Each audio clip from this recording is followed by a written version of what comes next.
Hello student, स्वागत है आपके इस YouTube channel chemistry with John की क्लासेस में। तो जैसे कि केमिस्ट्री का लेक्चर चल रहा था, इस लेक्चर के ड्यूरेशन में एनसीईआरटी के अकॉर्डिंग मैं हर एक टॉपिक क्लियर कर रहा था। आज एनसीईआरटी के अकॉर्डिंग नेक्स्ट टॉपिक है 1.7 प्रिंसिपल ऑफ सुपरपोजिशन और फोर्स बिटवीन मल्टीपल चार्जेस। इसको डिफरेंट जगह डिफरेंट टाइप से एक्सप्लेन किया जाता है। अगर आप रेफरेंस बुक देखोगे तो इसको बताते हैं प्रिंसिपल ऑफ सुपरपोजिशन, ठीक है। या अगर आप एनसीईआरटी का बुक उठा के देखते हैं तो वहाँ भी बोलता है फोर्स बिटवीन मल्टीपल चार्जेस। बात एक ही है, एक ही बात दोनों समझाना चाहते हैं, बट अलग अलग सबका व्यू रहता है। तो ये बाद में आपको कन्फ्यूजन ना हो कि मैंने प्रिंसिपल ऑफ सुपरपोजिशन छोड़ दिया अगर आप रेफरेंस बुक को फॉलो करते हो, या फिर आपने सोचो कि फोर्स बिटवीन मल्टीपल चार्जेस छोड़ दिया अगर आपने एनसीईआरटी को फॉलो किया हो तो, ठीक है। तो इसलिए मैं बता देता हूँ, दोनों एक ही बात और लिख दिया इसलिए, ठीक है। अब होता क्या है प्रिंसिपल ऑफ सुपरपोजिशन, तो चलिए समझ लेते हैं। मान लीजिए आपके पास कोई सिस्टम है। सिस्टम मतलब क्या होता है? कोई एक ऐसा जगह जिसमें सिर्फ आप वही फिनोमेना हो जो आप चाहते हो, मतलब जो आप फिनोमेना चाहते हो वही फिनोमेना यहाँ पे दिखाया जाए। जैसे कि अगर हम chapter number first electric charge and electric field के बारे में बात कर रहे हैं तो यहाँ चार्ज से रिलेटेड फिनोमेना होगा, ठीक है। तो हम यहाँ क्या सिलेक्ट करेंगे? चार्ज को। तो मान लीजिए यहाँ पे चार्ज क्या है? चार्ज यहाँ पे Q1, यहाँ पे Q2, यहाँ पे क्या है Q3, यहाँ पे क्या है Q4। ऐसे चार्जेस बहुत सारे भरे पड़े हुए हैं, ठीक है। यहाँ मान लीजिए चार्ज Q1 है, ये Q2 है, ये Q3 है, ये Q4 है। देखिए प्रिंसिपल ऑफ सुपरपोजिशन और फोर्स बिटवीन मल्टीपल चार्जेस ये बताने की कोशिश करते हैं कि अगर किसी सिस्टम के अंदर बहुत सारे चार्जेस हों, क्या हो, किसी सिस्टम के अंदर बहुत सारे चार्जेस हों तो उस सिस्टम के अंदर किसी एक चार्ज पे बहुत सारे चार्ज होते हैं, आपस में क्या लगाते हैं? फोर्स लगाते हैं। तो ये फोर्स किस बात पे डिपेंड करता है? ये डिपेंड करता है कि इस बॉडी पे नेट फोर्स कितना लग रहा है, ठीक है। वो जो नेट फोर्स आता है वो इन सभी चार्जेस के वेक्टर सम के इक्वल आता है। अब ऊपर गया सिर से देखिए, मान लीजिए यहाँ पे चार्ज Q1 है तो Q2 भी इस पे फोर्स लगाएगा, Q3 इस पे फोर्स लगाएगा और Q4 भी इस पे फोर्स लगाएगा। और हम चार्जेस पे लगने वाले फोर्स को हम कैसे कैलकुलेट करते हैं? चार्जेस पे लगने वाले फोर्स को हम कैलकुलेट करते हैं कूलम्स लॉ से, ठीक है। तो मान लीजिए Q2 है यहाँ पे और यहाँ पे कुछ ना कुछ मान लीजिए फोर्स लगा रहा है। यहाँ पे Q2 जो है इस चार्ज Q1 पे फोर्स लगा रहा है, मान लीजिए क्या लगाएगा? F। अब F लगा रहा है तो मान लीजिए सब में मैं ऐसे F करके दिखाऊंगा तो थोड़ा प्रॉब्लम की बात आ जाएगी। तो देखिए चार्ज कौन से फोर्स लग रहा है? 1 पे, तो आप लिख लीजिए 1 F1, ठीक है। बट कौन सा चार्ज लगा रहा है? 2 वाला, तो आप लिख लीजिए 2। इससे क्लियर होता है कि अगर चार्ज नंबर 1 है तो उस पर चार्ज नंबर 2 इस पर फोर्स लगा रहा है। F12 मतलब क्या होता है? फोर्स ऑन 1 ड्यू टू 2, यानी कि पहले चार्ज पर दूसरे की वजह से कितना फोर्स लगा है? F12। ऐसे यहाँ पे देखिए चार्ज Q3 है। चार्ज Q3 कैसा है? पॉजिटिव नेचर का। जितना चार्ज मैंने लिया वो पॉजिटिव नेचर का है। अगर निगेटिव चार्ज है तो अट्रैक्ट करेगा। तो मान लीजिए यहाँ पे Q3 है तो ये भी कुछ फोर्स लगाएगा, कुछ ऐसे। उस चार्ज की वैल्यू कितनी होगी बता सकते हैं? कितना होगा? F1 नहीं 3 लगा रहा ना, तो यहाँ पे लगाओगे 3, ठीक है। ऐसे देखो 1 है तो अब 4 लगाएगा वाला Q4 और यानी कि चार्ज नंबर 4 लगाएगा इस पे फोर्स, तो कितना लगाएगा फोर्स? F14। इससे क्या पता चलता है F14 से? कि चार्ज 1 पे लग रहा है फोर्थ की वजह से। F12 मतलब क्या होता है? कि चार्ज 1 पे लग रहा है 2 की वजह से। 3 से क्या पता चल रहा है? कि चार्ज 1 पे लग रहा है 3 की वजह से। अब ये चार्ज होगा कितना? तो अब हमको नेट फोर्स बताना है। किसे बताना है? नेट फोर्स, यानी कि F1, यानी कि चार्ज नंबर 1 पे कितना नेट फोर्स लग रहा है। तो ये नेट फोर्स कितना लगता है वो बताता है प्रिंसिपल ऑफ सुपरपोजिशन या फोर्स बिटवीन मल्टीपल चार्जेस। ये होता है कि यानी कि F यानी कि चार्ज नंबर 1 पे, चार्ज नंबर 1 यानी कि Q1 पे नेट फोर्स कितना लगेगा? वो नेट फोर्स होगा इन सभी फोर्स का वेक्टर सम, यानी कि पहला क्या फोर्स लग रहा है? F12 का वेक्टर, ठीक, प्लस F13 का वेक्टर, फिर कौन सा लग रहा है? प्लस का F14 का वेक्टर। ये होता है principal of superposition. Simple language में बताएं तो मान लो ये चार्ज कितना लगा रहा है? 5 न्यूटन। ये कितना लगा रहा है? 2 न्यूटन। ये कितना लगा रहा है? 3 न्यूटन। इसमें नेट फोर्स कितना लगा? 5 न्यूटन, 3 न्यूटन और 2 न्यूटन। कितना लगा? 5 3 8 5 न्यूटन, ये मान लो 3 न्यूटन, ये 2 न्यूटन। तो इस पे लगा रहा है 5, ये लगा रहा है 3, ये 2, कितना हुआ? 5 3 कितना होता है? 8 होता है ना, और 8 और 2 कितना होता है? 10 होता है ना, तो इस पर नेट फोर्स कितना लगा, 10 लगा, कितना लगा, 10 लगा। तो आप कैसे पता किए, ऐड कर दियो। तो ऐसे ही सिंपली आपको ऐड कर देना है, बट आप जानते हो नंबर्स क्या होते हैं, एक स्केलर क्वांटिटी होती है, सिंपल आप मैथमेटिक्स रूल से ऐड कर सकते हो। बट फोर्स क्या होता है, वेक्टर क्वांटिटी होता है, तो आपको वेक्टर सम के फॉर्म में ऐड करना है। यानी कि आपको फोर्स 1 2 दिखा देना है वेक्टर में, फोर्स 1 3 वेक्टर में, फोर्स 1 4 वेक्टर में। अब बात आती है वेक्टर के साथ झमेला होता है, झमेले होता है कि हमको डायरेक्शन भी देना पड़ता है। तो थोड़ी देर के लिए मैं क्लास 11 का एक वेक्टर टॉपिक है, उसको मैं आपको थोड़ी देर के लिए पढ़ाता हूँ कि अगर दो फोर्स हो या फिर कोई दो वेक्टर क्वांटिटी है, अगर किसी एंगल थीटा पे इंक्लाइन हो तो उस पर नेट उनकी वैल्यू कितनी होती। तो नेट वैल्यू का मैं डेरिवेशन तो नहीं कराऊंगा, बट आपको फॉर्मूला दूंगा, वो हर एक वेक्टर के लिए वैल्यूएबल है। तो आप मुझे दे सकते हैं मिटाने वाला, कहाँ पे देखिए आसपास है। Okay, thank you very much. ओहो, चलिए थोड़ा सा आप प्रिंसिपल ऑफ सुपरपोजिशन के बारे में लिखना चाहते हैं तो आप लिख सकते हैं, principle of superposition tells about that the net force acting on one charge is equal to the vector sum of the another charge.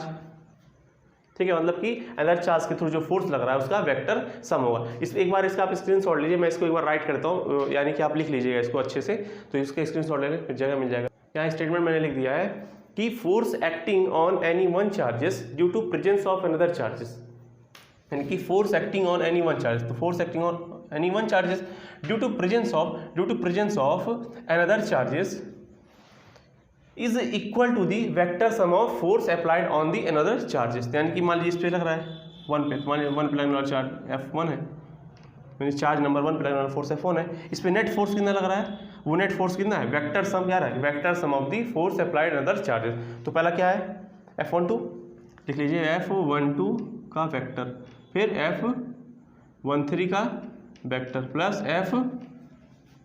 F14 का वेक्टर। मान लीजिए जैसे यहाँ पे कितने चार्जेस है, n चार्जेस हैं, तो फोर्स कितना लगेगा, Fn वेक्टर, मतलब बहुत सारे हो सकते हैं। ये है प्रिंसिपल ऑफ सुपरपोजिशन।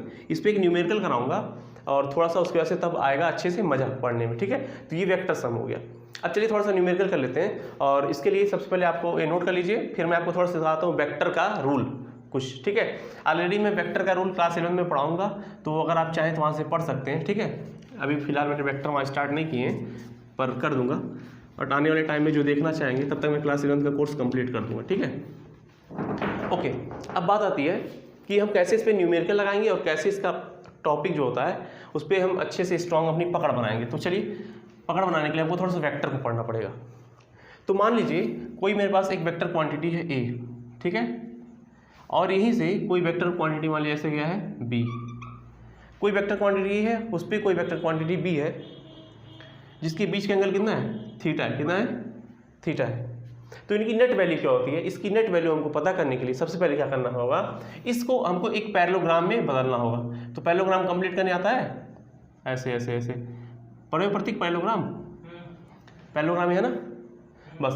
तो जो 1 वेक्टर और 2 वेक्टर, यानी कि वेक्टर A और वेक्टर B का जो रिजल्टेंट वैल्यू, नेट वैल्यू जो होगी वो क्या होगी, इसके बीच यानी डायगोनल से पास करेगा, ऐसे होगा तुम्हारा R। अब दुनिया का कोई यहाँ वेक्टर हो सकता है, ठीक है।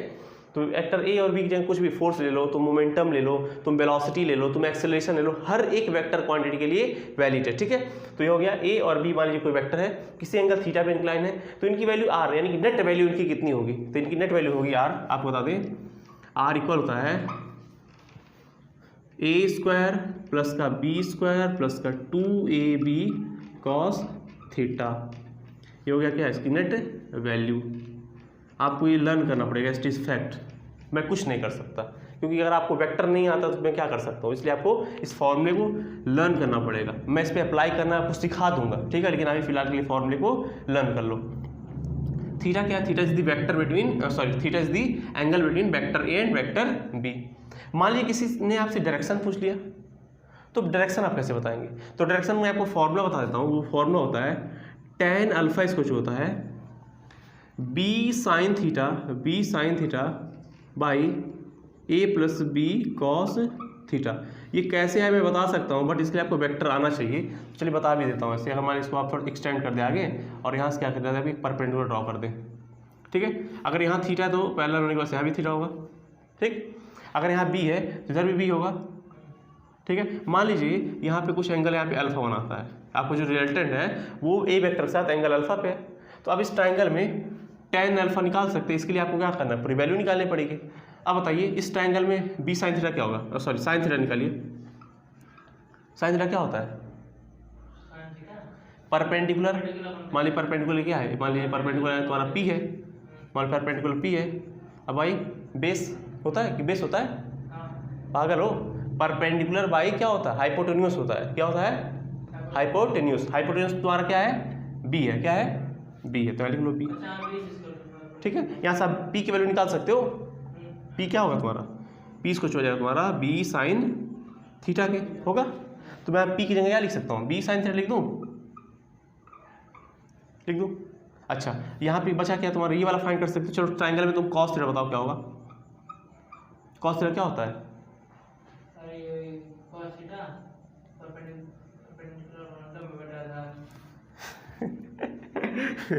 तुम्हारा भाई कॉस थीटा क्या होता है अरे यार मत मजाक करो। बेस बेस तुम्हारा मान लो क्या एक्स है, ठीक है, बेस बाई हाइपोटेन्यूस, ठीक है, हाइपोटेन्यूस क्या तुम्हारा बी है, एक्स की वैल्यू क्या हो जाएगी, एक्स इसको जो हमारा बी कॉस थीटा, ठीक है। अब एक्स की वैल्यू क्या लिख सकते हो, बी कॉस थीटा, ठीक। अब वो तुम्हारा एक ट्राइंगल बन रहा है, ये ट्राइंगल, ये वाला, ये पूरा ट्राइंगल बन रहा है। इस ट्राइंगल में तुम देखो tan अल्फा निकालो, इस triangle tan alpha, tan alpha क्या बताएगा, बताता है परपेंडिकुलर बाई बेस। बेस तो तुम्हारा यहाँ से लेके यहाँ तक हो गया ए, अब प्लस का बी कॉस थीटा हुआ। अब परपेंडिकुलर तुम्हारा बी साइन थीटा, तो क्या होता है, परपेंडिकुलर तुम्हारा दिया बी साइन थीटा, तो बी साइन थीटा लिख दो, डिवाइड बाई बेस क्या तुम्हारा ए प्लस का बी कॉस थीटा, ऐड कर दो यहाँ से यहाँ तक ए प्लस बी कॉस थीटा, ऐसे आप निकालोगे। मुझे इतना बताना नहीं चाहिए था बट बता दिया, ठीक है। तो अब चलो क्वेश्चन कराता हूँ इस पर, तो यहाँ तक आप स्क्रीनशॉट ले लें तो आपके काम आएगा। और क्या, ये सीबीएसई में आए हुए क्वेश्चन है, ये एनसीईआरटी पैटर्न में सीबीएसई बनाती है और कॉम्पिटिटिव लेवल में भी ऐसे क्वेश्चन आते रहते हैं। क्वेश्चन कह रहा है कि find the net force on the charge Q located at point P, यानी कि पॉइंट पी पे मान लीजिए तुम्हारा पॉइंट ए है, ये तुम्हारा बी है, ये तुम्हारा सी है। पॉइंट ए पे कोई चार्ज क्यों रखा है, इस पे नेट फोर्स कितना लगेगा तुमको फाइंड करना है, वो चार्ज इसके और इसके वजह से जो बी और सी पे रखे हुए हैं। इस ट्राइंगल में तो कुछ खास बात बता दें, ट्राइंगल इक्विलेटरल ट्राइंगल है, ठीक है। दूसरी बात, और ट्राइंगल जो साइड होगी ना ए एरिया है, ठीक। तो इक्विलेटरल ट्राइंगल की एक खास बात होती है कि सारे एंगल कितने होते हैं, 60 डिग्री होती है, all angle are 60 degree, all angle are 60 degree, ठीक है। अब चलो फोर्स पता करते हैं। तो पहला फोर्स देखते हैं, मान लीजिए ये वाला कौन सा, बी पे रखा चार्ज, ए पे लगाएगा फोर्स, तो ऐसे कुछ बाहर से लगाएगा ऐसे, एफ ए पे जो रखा हुआ चार्ज उस पर लगा रहा किसके थ्रू, बी के थ्रू, ठीक।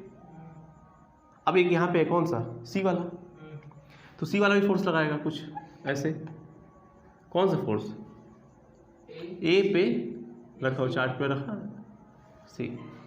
अब तुम जानते हो फोर्स क्या है, वेक्टर क्वांटिटी है। तो फोर्स के आपके पास वेक्टर है, एक एफ ए बी और एक क्या है एफ ए सी।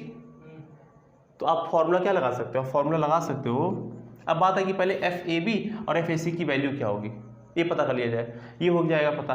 पहले ये बताओ एफ ए बी और F A C force quantity यानी वेक्टर क्वांटिटी है।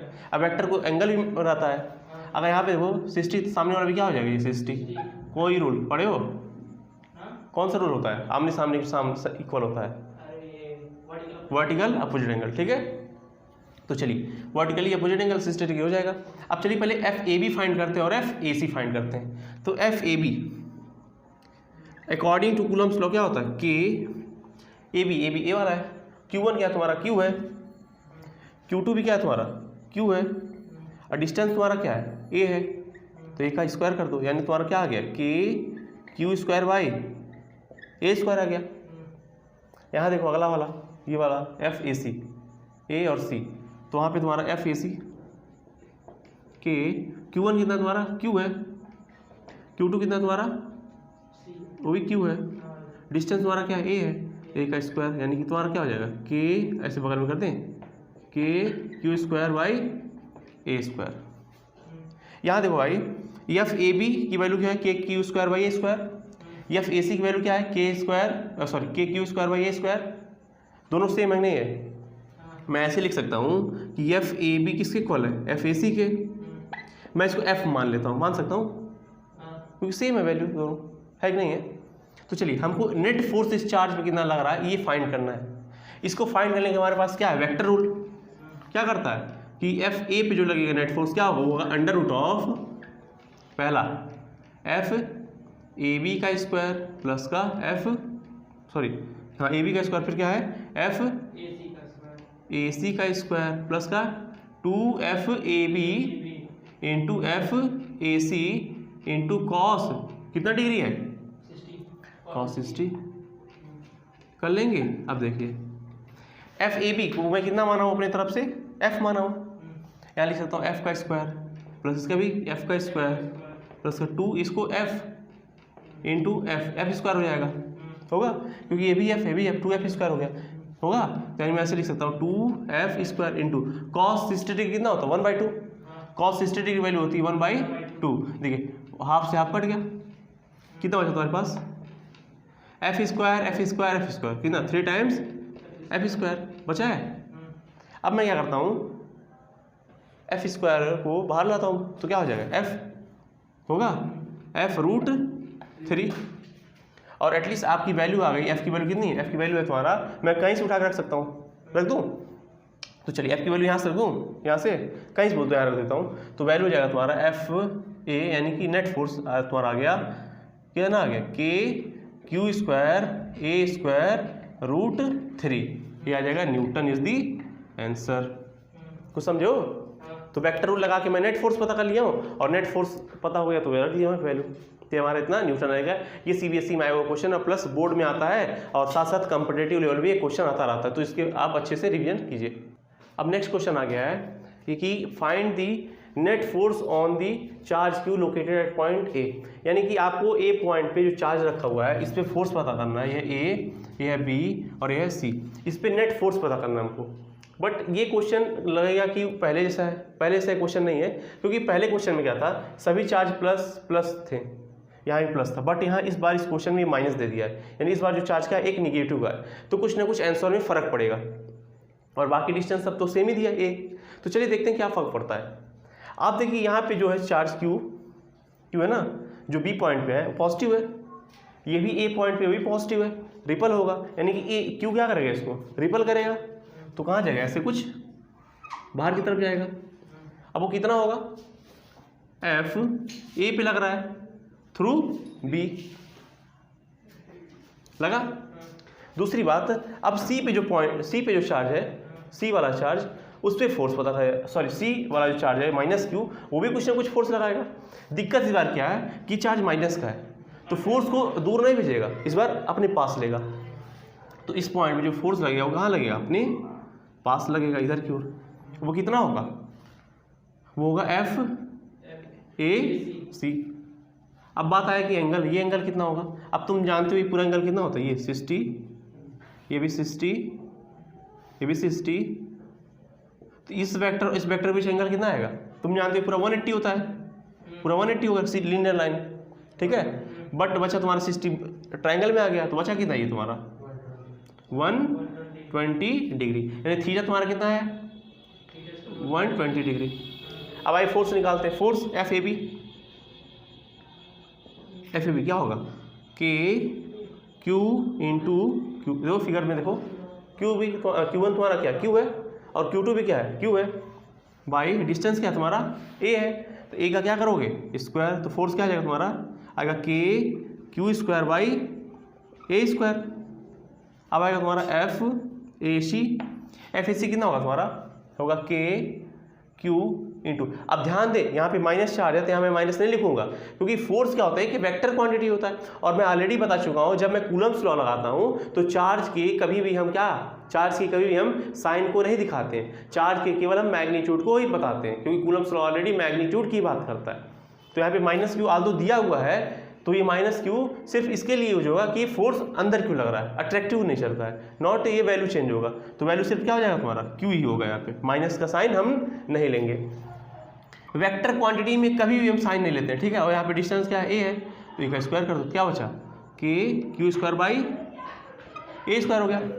अब तुम जानते हो नेट फोर्स निकालने का तरीका, क्या होता है net force, F net force हो जाएगा तुम्हारा अंडर रूट ऑफ क्या लेगा, एफ ए बी का स्क्वायर प्लस का एफ ए सी का स्क्वायर प्लस का 2FAB FAC कॉस 120 डिग्री, 120 निकला इस बार। तुम देखो यहाँ भी के q square A by a square है, यहाँ भी के q square by a square है। तो मैं थोड़ी देर के लिए क्या करता हूँ, let us suppose that F A B किसके इक्वल है, एफ ए सी के, अब वो किसके इक्वल है, एफ के, मान सकते हैं क्योंकि सेम है। वैल्यू रखिए यहाँ पे, आएगा तुम्हारा एफ स्क्वायर प्लस का F square into 2 into F square, sorry यहाँ प्लस का साइन रहेगा, I am so sorry, plus का 2f का स्क्वायर होगा कि नहीं होगा, एफ इंटू एफ क्या हो जाएगा, एफ स्क्वायर, और 2 तो ऑलरेडी प्रेजेंट है। कॉस 120 की वैल्यू होती है माइनस का 1/2, कितना होता है, माइनस का 1/2, यानी कि माइनस का 1/2। ये देखो हाफ से हाफ कट गया, बट इस माइनस का मल्टीप्लाई यहाँ हो जाएगा, होगा, तो क्या हो जाएगा तुम्हारा, हो जाएगा तुम्हारा एफ स्क्वायर प्लस का एफ स्क्वायर माइनस का एफ स्क्वायर, आ रहा है, एक एफ स्क्वायर से एक एफ स्क्वायर कट गया, बचा क्या तुम्हारा, सिर्फ एफ स्क्वायर। अब एफ स्क्वायर को तुम बाहर लगाओ सिर्फ क्या बच जाएगा, एफ बच जाएगा, और एफ की वैल्यू ऑलरेडी मैं तुमको बता चुका हूँ कितना है, इसमें से कोई ले लो, तो इसमें से मैं ले लेता हूँ तुम्हारा कौन सा, तुम ले लो क्या, के, ऐसे लिख सकता हूँ के q square by a square Newton is the answer. कुछ गलती हुआ है कहीं, चेक कर सकते हो, कुछ गलती हुआ है, नहीं हुआ है, सही है, ठीक है, डन है। तो ऐसे हम क्वेश्चन को सॉल्व करेंगे, कूलम्स लॉ पे ऐसे क्वेश्चन आएंगे, और वो कूलम्स लॉ के जो भी क्वेश्चन होंगे वो बेस किस पे रहेगा, वो रहेगा तुम्हारा प्रिंसिपल ऑफ सुपरपोजिशन। मैं एक क्वेश्चन यहीं पे दे रहा हूँ, इस क्वेश्चन को सॉल्व करके हमको रखना है, ठीक है। अगर इसका नहीं आता है तो आप मेरे नंबर पर आप कॉन्टैक्ट कर सकते हैं, इसका मैं आपको सॉल्यूशन बता दूंगा। वैसे आपको खुद ट्राई करना है इस क्वेश्चन को, और ये क्वेश्चन मैं आपको तुरंत दे रहा हूँ, ठीक है। चलिए इस क्वेश्चन का आपको सॉल्यूशन बताना है, मैं देखता हूँ, अगर आ जाएगा तो ठीक है, अगर नहीं आता तो आप कमेंट कर दीजिएगा, मैं इसका सॉल्यूशन आपको बता दूंगा। लेकिन इसका आप ट्राई करेंगे खुद इस क्वेश्चन को, ठीक है, घर पे जाइएगा ट्राई कीजिएगा। देखिए आपके पास ये क्या है, इसको क्या बोलते हैं, स्क्वायर बोलते हो ना, इस पर चार्ज रखा हो, ठीक है, यहाँ चार्ज रखा है कैपिटल क्यू स्मॉल क्यू, यहाँ क्या है कैपिटल क्यू स्मॉल क्यू, ठीक है। सारा डिस्टेंस क्या है, ए है, ए है, ए है, ए है, ठीक। तो मैं क्वेश्चन पहला है, मान लो पॉइंट ए है, ये बी है, ये सी है और ये डी है। Question number 1, force on point A, ठीक है। दूसरा question, force on the centre of क्या होगा, force on centre, force on the centre of cube है, क्यूब है, स्क्वायर है, क्या है, स्क्वायर है। जबकि इसमें कोई चार्ज रख दिया लोग, मैं रखता हूँ इस पर चार्ज कोई कैपिटल क्यू, ठीक है। अब ये क्वेश्चन है, आप इसको सॉल्व करके इसका स्क्रीनशॉट हमको भेज सकते हैं, और वो स्क्रीनशॉट बताने वालों को मैं प्राइज़ दूंगा मेरे तरफ से, ठीक है। वो प्राइस रहेगा, बताएंगे, नंबर ये है 9005134362। अगर मेरे कॉन्सेप्ट समझ में आते हैं, अगर बताने का तरीका सही हो, तो प्लीज़ इस वीडियो को अच्छे से अच्छी तरह से उन लोगों तक पहुंचाएं जो जिनको इनकी ज़रूरत हो। तो ठीक है, मिलते हैं नेक्स्ट वीडियो में, नेक्स्ट लेक्चर में, नए कॉन्सेप्ट, नए जोश, नई एनर्जी, नए टॉपिक के साथ। तो ठीक है, इतना पढ़ लीजिए, ओके, फिर bye bye, thank you for watching. ये स्क्रीनशॉट जो लेना चाहता है ले सकता है, घर से सॉल्व कर लेना।